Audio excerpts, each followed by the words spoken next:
Hello everyone. Day 958, walking 5 miles per day every single day at age 67 and a half. Quote from Jordan Peterson: if you're depressed, you're living in the past. If you're anxious, you're living in the future. If you're at peace, you're living in the present. What else is there? Man, that one's deep for me. Let's start at the top. When you're depressed, you're living in the past. Guilty, guilty, guilty. I'm not going to go back into it. You can go back and scroll back and watch my video on depression, but I've been there, done that. I know what it's like to be in a deep, dark hole. I know what it's like to feel alone, but I also know what it's like to get out of it. But that's what precipitates a lot of depression for a lot of people, is living in the past. And the thing about me is I've got a lot of past to live in. I've done a lot of different things. Again, good decisions and poor decisions. The good decisions are what they are. They're what David Goggins calls cookies in the cookie jar. You go back to them when you need to. The poor decisions are things you try to forget, which, if you dwell on them, will cause you to go into a depressed mood. I'm not saying you're clinically depressed, you're just going into a depressed mood. And we all go there, everybody. So I have been very cognizant of that over the last 958 days. And while I'm still not 100% there, I have come a long way in regards to living in the past. Because quite frankly, there's nothing that can be done about it. You can sit here and get woe is me about it and worry about it and get depressed about it, end up in the hospital about it. It hasn't changed a thing.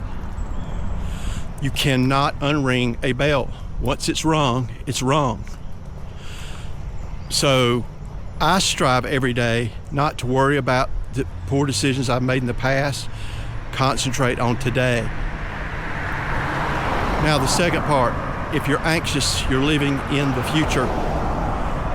Guilty, guilty, guilty squared. In fact, just this week, I've got some amazing, potentially good things getting ready to happen career-wise with some accounts, and that's all I can think about. I can't sleep. I mean, for 2 nights, I think I rolled around for at least 4 hours before I fell asleep, and then I had to get up 3 hours later. And I did that 2 days in a row, and then on the third day, I was toast. So I actually slept really good that night. That's the bonus. But when your mind races like mine does, it's virtually impossible to cut it off. So that's just something I live with. I try real hard not to worry about tomorrow. But when you're in sales, it's hard to do that because your mind is constantly thinking, all right, should I go here? Should I go there?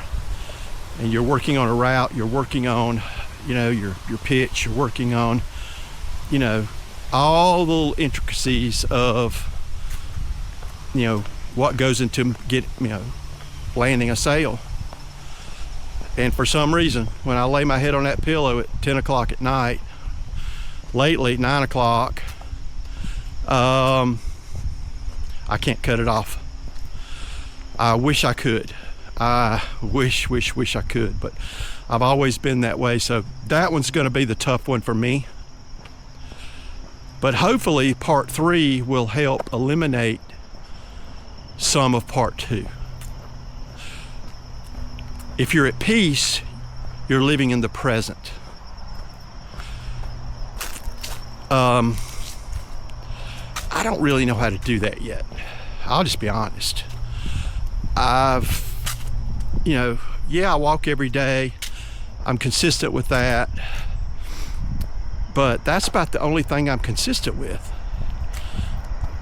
And I'm even not really consistent with, I'm consistent with the walking the 5 miles, but I'm not consistent with my wake times. What time do I need to get up? Now I can roll out of bed at 4 if I have to, no problem. But if I don't have to, if I don't have an early appointment, or if I don't have that, I'll push it. And that's just something I'm just gonna have to keep working on.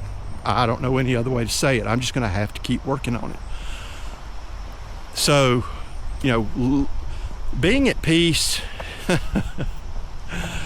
is going to be a lofty goal for me. I hope to get there one day. But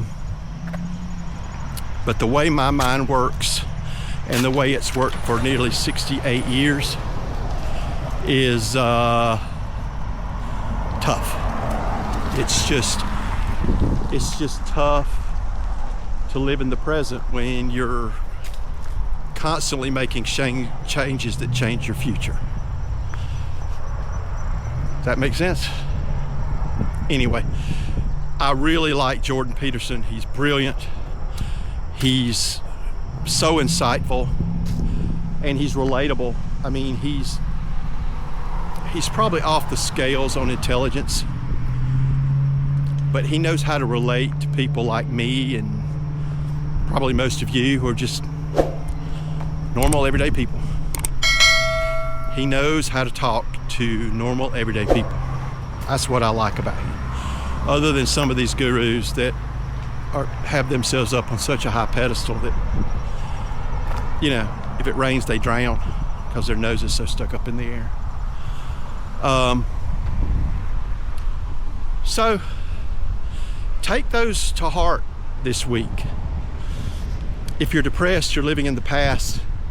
If you're anxious, you're living in the future. If you're at peace, you're living in the present. Think about that. And it's not going to change overnight. Mine sure hasn't. But if you're aware of it and you can make subtle changes, it will make a difference.